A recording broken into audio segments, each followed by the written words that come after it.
Hello, welcome to my channel. This is Engineer Nimaku. I earned myself a Bachelor of Science in Physics and a Master of Science in Minerals Engineering. In today's lesson, we're going to learn about angles, which is part of geometry. Two or more lines moving without crossing each other is called a parallel line. Two or more lines moving and crossing each other at a point is called an intersecting line. Now, at the point of intersecting or at the point of intersection, an angle is always formed. So in this case, we can write our angle formed as angle DBC.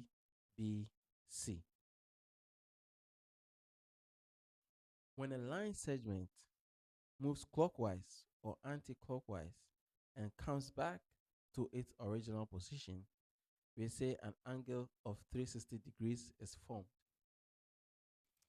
A line segment moves at an angle and stop, we say an arc is also formed.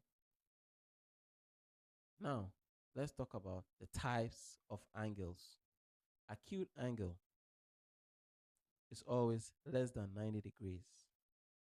Right angles are 90 degrees and always has this symbol.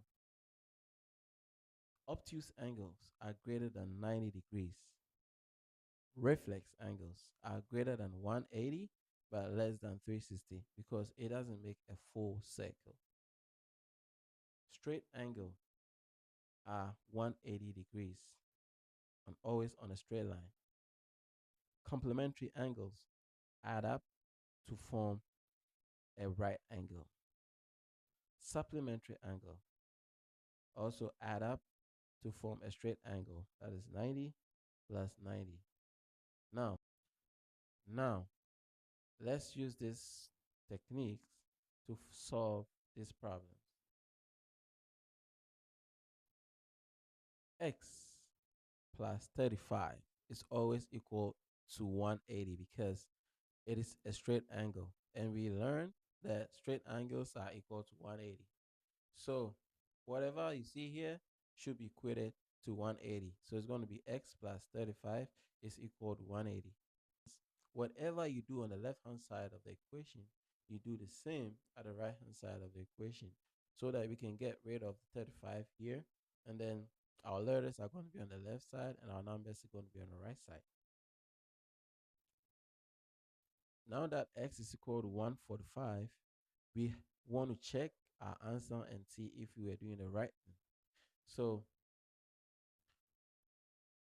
in place of x, we put 145. So it's going to be 145 plus 35, which should be equal to 180 because in the beginning we said x plus a 35 should give us 180. Let's look at this trick too. Sometimes the problems they give you form alternate angles and corresponding angles. So if you have two parallel lines being crossed by a line and making a Z shape, then you should know that always an alternate angle will be formed and corresponding angle will also be formed.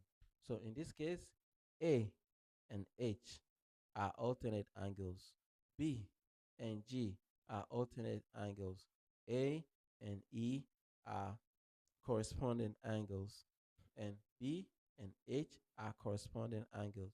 So if A is 10, you should know that E is also going to be 10.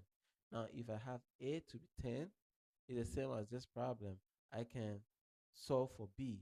So since it's on a straight line, I'll say 10 plus B is equal to 180.